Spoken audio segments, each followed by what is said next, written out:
Charles Darwin নামটি মোটামুটি সবার কাছেই পরিচিত, সেই সাথে পরিচিত বিবর্তনবাদ ধারণাটিও। ব্যাপক আলোচিত, সমালোচিত কিংবা সমাদৃত এই ধারণাটির প্রবর্তক জীববিজ্ঞানী চার্লস ডারউইন।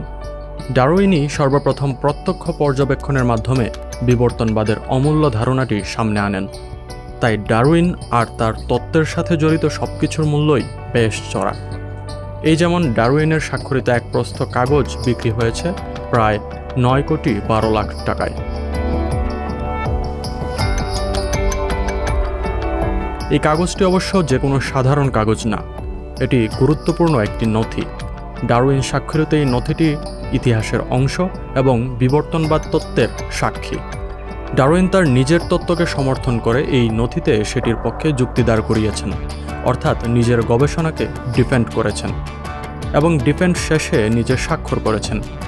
1865 সালে একটি ম্যাগাজিনের জন্য এই লেখাটি লিখেছিলেন ডারউইন।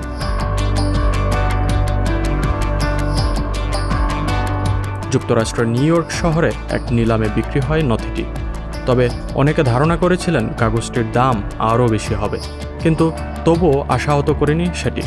বরং ইতপূর্বে বিক্রি হওয়া ডারউইনের যে কোনো বস্তুর থেকে অনেক বেশি দাম হাঁকানো হয়েছে কাগজটির জন্য।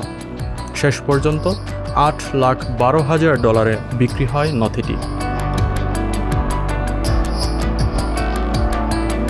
দ্য অটোগ্রাফিক মিরর নামের ম্যাগাজিনটি বিখ্যাত ব্যক্তিদের জীবনীর সাথে তাদের হাতের লেখা ও স্বাক্ষর প্রকাশ করত। ম্যাগাজিনটির সম্পাদক যখন ডারউইনকে অনুরোধ জানালেন লেখা দেওয়ার জন্য, তিনি তখন সাগ্রহে সুযোগটি লুফে নেন। এই লেখাটির মাধ্যমে তিনি বিবর্তনবাদ বিরোধীদের এক ঘা দেওয়ার সুযোগ পেয়ে যান।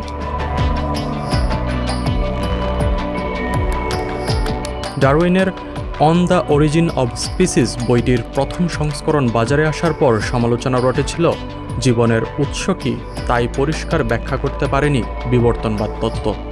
তখন সেই সমালোচনার মোকাবিলা করতে এই কাগজটিতে ডারউইন তার বক্তব্য তুলে ধরেছিলেন।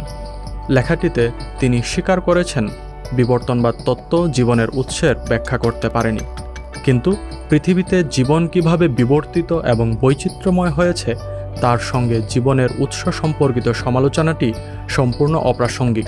তিনি যুক্তি দেন, মহাকর্ষ তত্ত্বের মতোই বিবর্তনবাদ তত্ত্বের সারমর্মও হয়তো বোঝা যাবে না, তবে নিউটনের সূত্র নিশ্চিতভাবেই কাজ করেছে।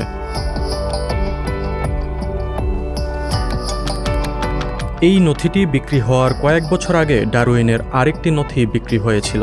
সেই নথিটি বিক্রি হয়েছিল প্রায় $5 লক্ষ বা প্রায় 5,17,00,000 টাকায়।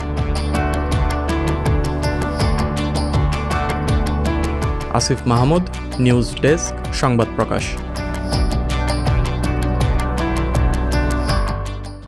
সংবাদ, ফিচার ও অনুষ্ঠানের জন্য ভিজিট করুন সংবাদ প্রকাশের ওয়েবসাইট এবং যুক্ত থাকুন ফেসবুক পেজ ও ইউটিউব চ্যানেলের সঙ্গে।